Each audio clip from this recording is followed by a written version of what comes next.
Have you ever felt completely overwhelmed by your emotions? Like a wave crashing over you, leaving you breathless and confused. Maybe it's a surge of anger that seems to come from nowhere, a deep sadness that settles in for days, or a jolt of anxiety that makes your heart race. We all experience these feelings, but have you ever stopped to ask, what are they actually for? Why are they here? Today, we're going to dive deep into the world of our emotions and uncover the powerful messages they hold for us. It is a journey that can completely change how you see yourself and how you navigate your life. So, let's start with a simple but profound idea. Emotions are not your enemy. They aren't random, chaotic forces meant to disrupt your peace. In fact, it's quite the opposite. Emotions are your body's most ancient and intuitive communication system. They are messengers, delivering vital information about your inner world and your outer experiences. Think of them like a sophisticated internal GPS, constantly giving you feedback on whether you're on the right path for you. Their purpose is to signal that something in your life needs your attention. This could be anything: your relationships with family or friends, your romantic life, your career, or even just your relationship with yourself. Let's take a common example: anger.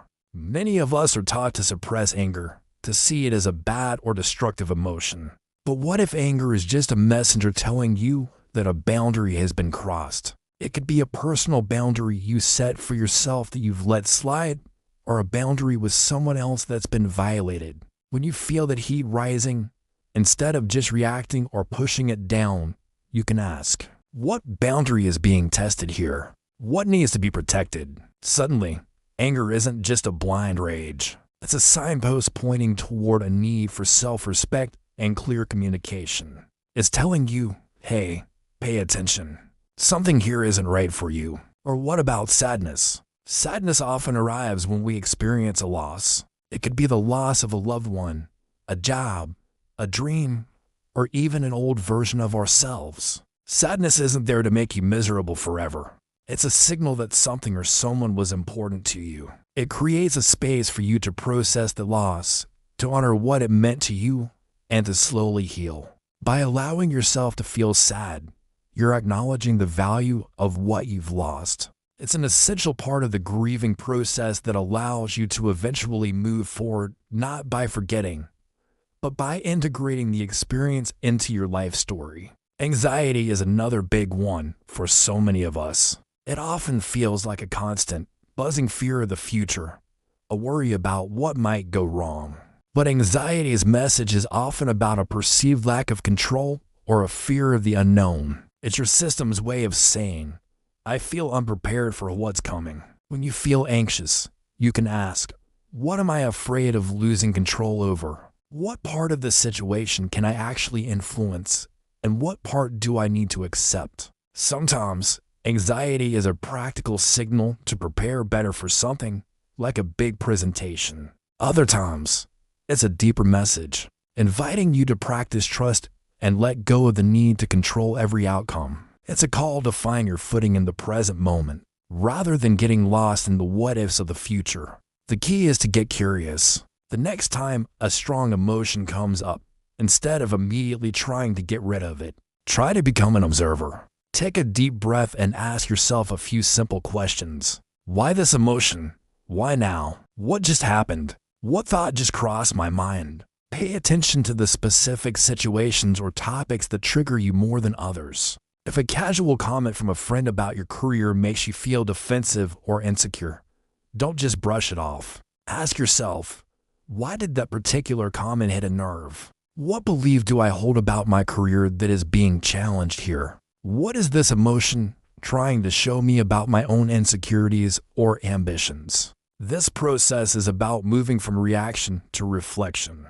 When you're in reactive mode, the emotion controls you. You might lash out in anger, retreat in sadness, or freeze in fear. But when you step into reflective mode, you become the one in control. You're not suppressing the emotion, you're creating a space around it. You're acknowledging its presence without letting it define your actions. You're saying, I see you, anger.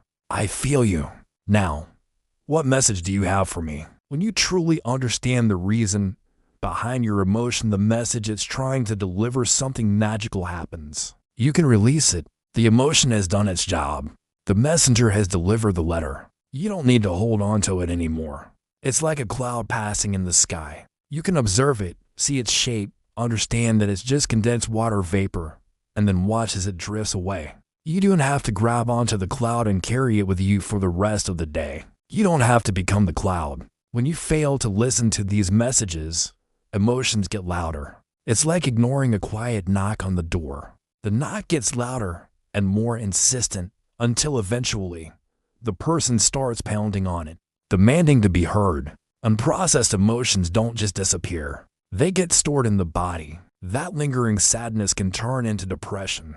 That simmering anger can turn into chronic resentment or even physical ailments. That persistent anxiety can become an anxiety disorder. Your emotions are simply asking to be acknowledged.